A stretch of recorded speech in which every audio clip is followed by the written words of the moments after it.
Hey, everyone. Tonight, we're drifting back to the far north, to a place of long winters, dim firelight, and snow that fell, and then fell some more. So get comfortable, lower the lights, let the modern world soften at the edges. Because tonight, we're talking about Viking homes.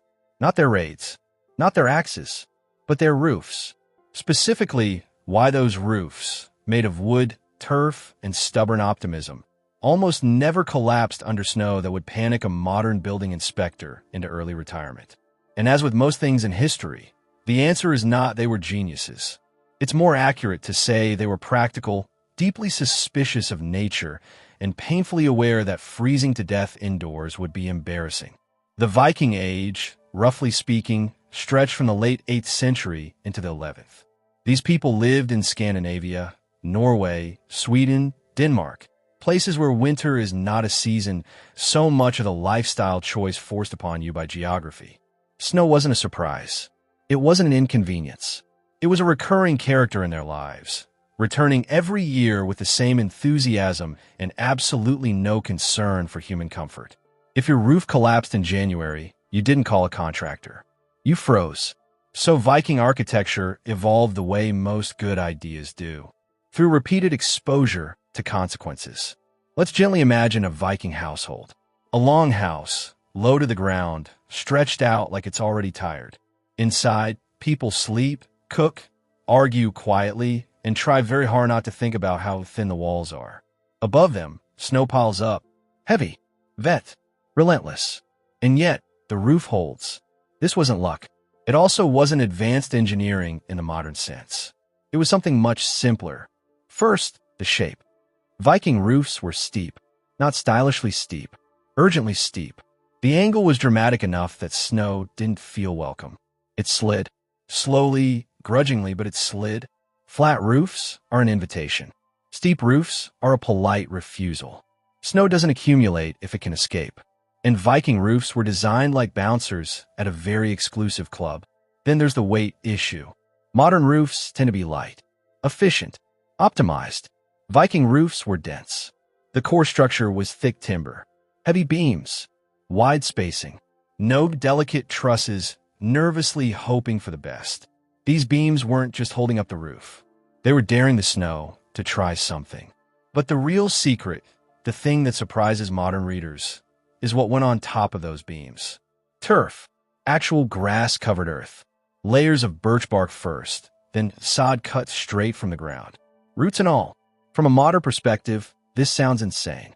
Why would you put dirt on your roof in a snowy climate? Because Vikings didn't think in terms of lightweight. They thought in terms of stable. The turf roof was heavy, very heavy. And because it was heavy, it didn't shift, didn't flex, didn't collapse suddenly under uneven pressure. The weight was already there. Snow was just joining the group. The roof wasn't being surprised by extra load. It lived its entire life under load, which is an important distinction. Modern roofs are shocked by snow. Viking roofs expected it. The turf also insulated the house. Heat rose, met earth, and stayed politely inside. Snow on top of turf actually improved insulation. The colder it got, the warmer it felt indoors, relatively speaking, of course. No one was lounging in a linen robe, but they weren't becoming human popsicles either. Inside, the air stayed just warm enough to survive, which, historically speaking, counts as success. Now, let's talk about height. Viking houses were low, very low. This wasn't a design flaw. This was humility in architectural ORM. Tall walls catch wind. Low walls hide from it. Snowstorms in Scandinavia don't gently fall. They arrive sideways, angry, and fully committed to the bit. A low roof meant less exposure, less wind pressure, less stress on the structure. The house huddled into the landscape, like it was hoping winter wouldn't notice it. And winter, being winter, noticed anyway, but slightly less. Inside these homes lived entire families, and sometimes livestock, cows, sheep, goats, all sharing space with humans. This was not because Vikings loved the smell. They did not. It was because animals produce heat, constantly, in large quantities. Heat rises. Snow melts slightly on the roof, refreezes slowly, slides off. A delicate balance of biology and architecture, all powered by mildly confused sheep. Now about maintenance. Vikings didn't set and forget their houses. They checked roofs regularly. They repaired them. They replaced sod. Winter preparation was not a weekend project. It was a seasonal obsession. If you ignored your roof, the roof ignored you right back. And when something did go wrong, because sometimes it did, the structure failed slowly. Not catastrophically. The turf would sag. Snow would compress. Beams would creak. There was a warning. Time to shovel. Time to reinforce. Time to panic calmly. Modern collapses are sudden. Viking collapses were considerate. And there's one more factor we should mention, quietly, because it's not very romantic. Population density.